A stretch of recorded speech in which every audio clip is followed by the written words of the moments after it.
So let's solve the question number 21, which says that phi is the solution of the differential equation y double dash minus y dash minus 2y is equal to 0. Suppose phi of 0 is equal to 1 and phi dash 0 is equal to 5, then which option is true? So the differential equation is given by y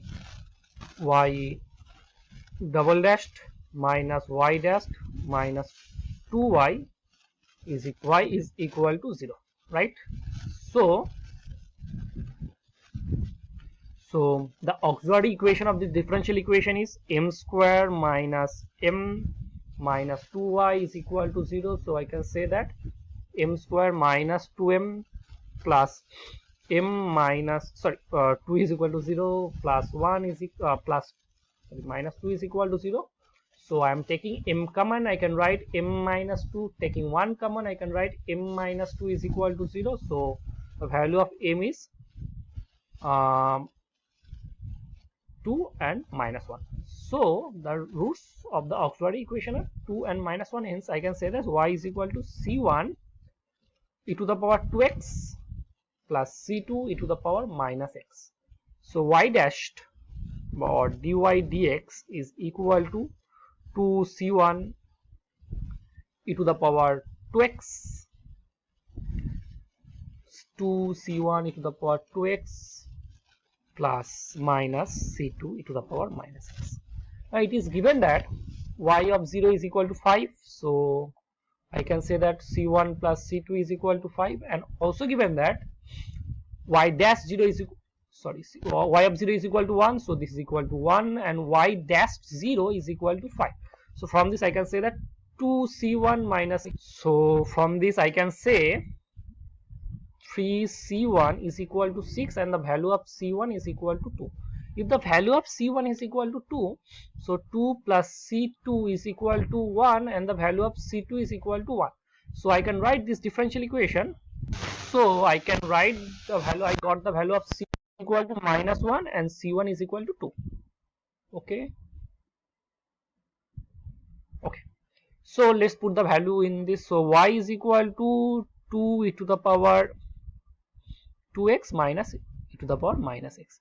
Now when x tends to minus infinite, e to the power 2x, that is e to the power minus infinite is 0, and e to the power minus or minus infinite, that is e to the power infinite is infinite, so there is a minus, so it tends to minus infinite at x tends to minus infinite. So let us see the options. So you can see that option C is our correct option, right? So we have solved the question number 21. Let's solve the question number 22. Okay students, so question number 22 says that f such that r2 to r defined by f of xy is equal to x square into y minus 1. I am writing f of xy. F of xy is equal to x square into y minus 1. Okay, so this is a vector u is vector given by the vector u is equal to 1 by 2 and the vector v is given by 3 4, right? So we need to find out the limit.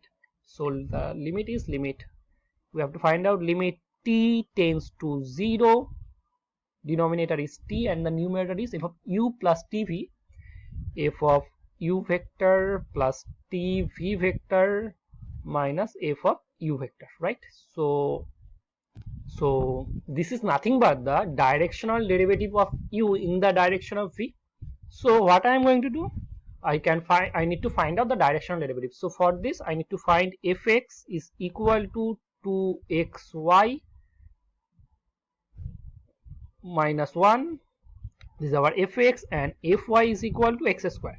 So fx is equal to 2x this and fy is this. Now we need to find out the directional derivative in the direction of half half. So fx as half, so 2 into half into 1 minus half, that is equal to minus half, and this fy at half half is 1 by 4. So this is equal to, so we need to find out the directional derivative of minus half 1 by 4. So now I need to give it the direction is 3 4, so 3 4. We need to find out the multiplication of this. So half into, so minus 3 by 2 plus 1, so this is equal to minus 3 plus 2 by 2 is equal to minus half. So you can see that minus half is our option C. Hence I can say option C is our correct option, right? So we have solved the question number 20. Let's solve the question number 23. So the characteristic, we need to solve the question number 23, which says that alpha belongs to closed 0, open 0, open 1, defined by the sequence xn is by this recurrence relation. So this limit is L. Then we need to find out the value of L. Okay, so for this, the characteristic equation of this recurrence relation is alpha. It's already given some alpha, so I'm writing this some p square minus p alpha plus 1 minus alpha is equal to 0. So the value of p is alpha plus minus root over of p square is alpha square minus 4 into 1 minus alpha by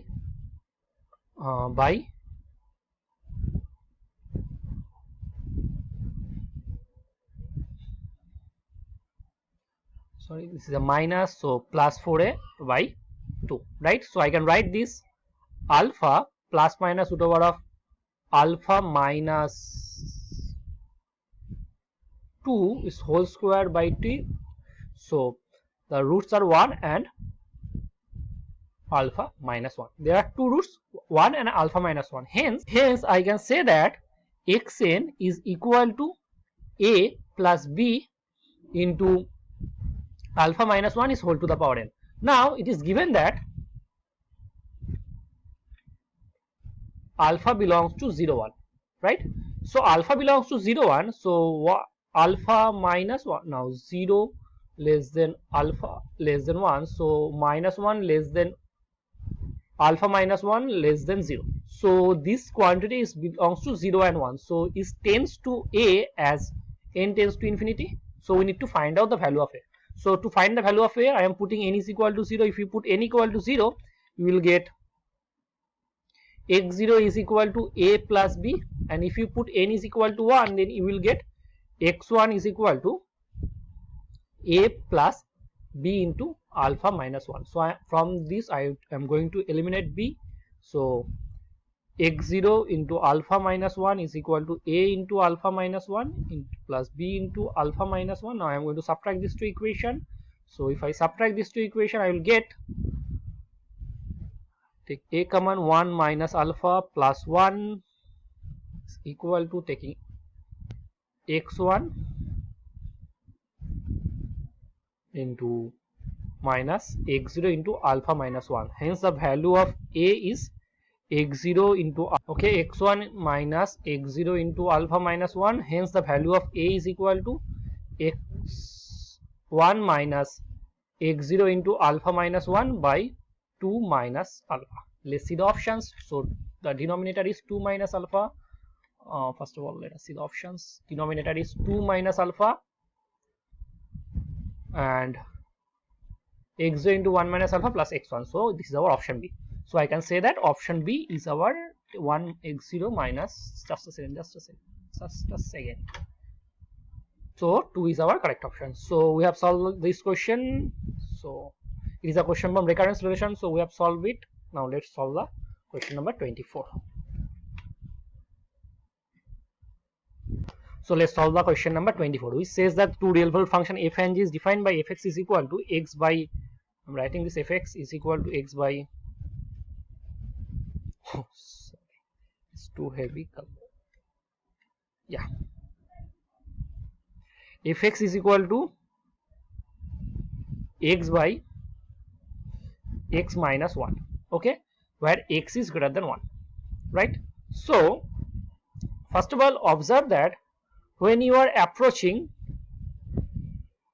x tends to, I am saying that when you are approaching x tends to 1 plus, okay, when you are approaching x tends to 1 plus, this limit is, this limit is infinite, right? And when you are approaching x tends to infinite, this limit is 1, right? So the domain of this, the codomain of this fx is belongs to 1 to infinite. Are you getting my point?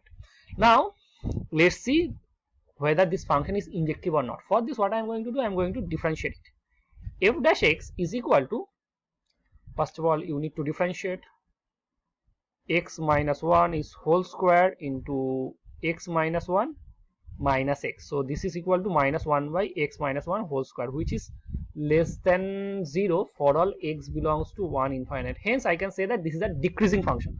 We know that every monotone function is injective, so this is a monotonically decreasing function which is injective and is also surjective, and hence I can say that f is bijective from this range, and hence I can say that f inverse exists.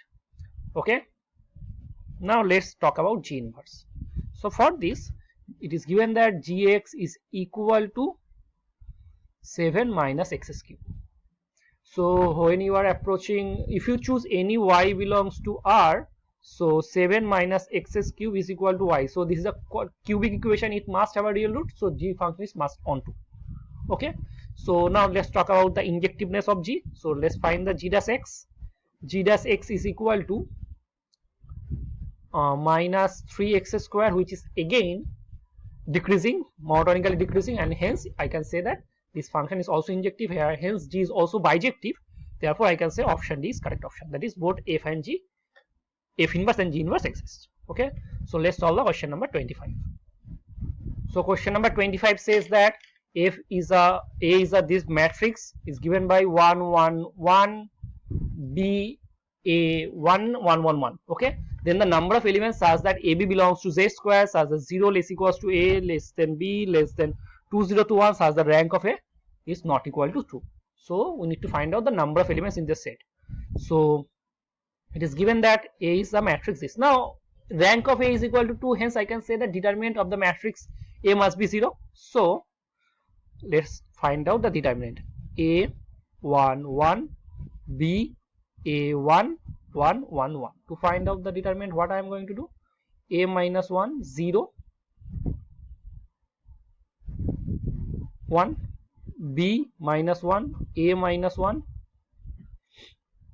1 0 0 0 0 0 1. So to split this, that is A minus 1 whole square, and it is equal to 0 means A is equal to 1. So we got the value of A must be 1.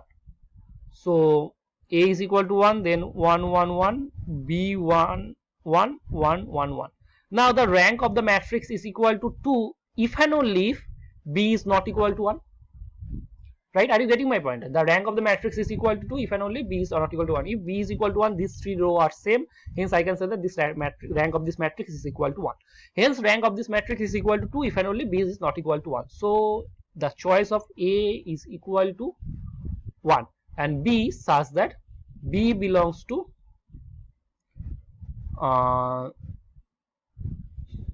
0 1 up to 2 0 to 1.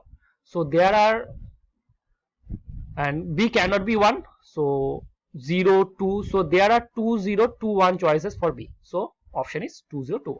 So we have solved the question number 25. So in this video we have solved the question number 20 to 25. In the next video I am going to solve the question number 26 to 30. Okay, so thank you so much.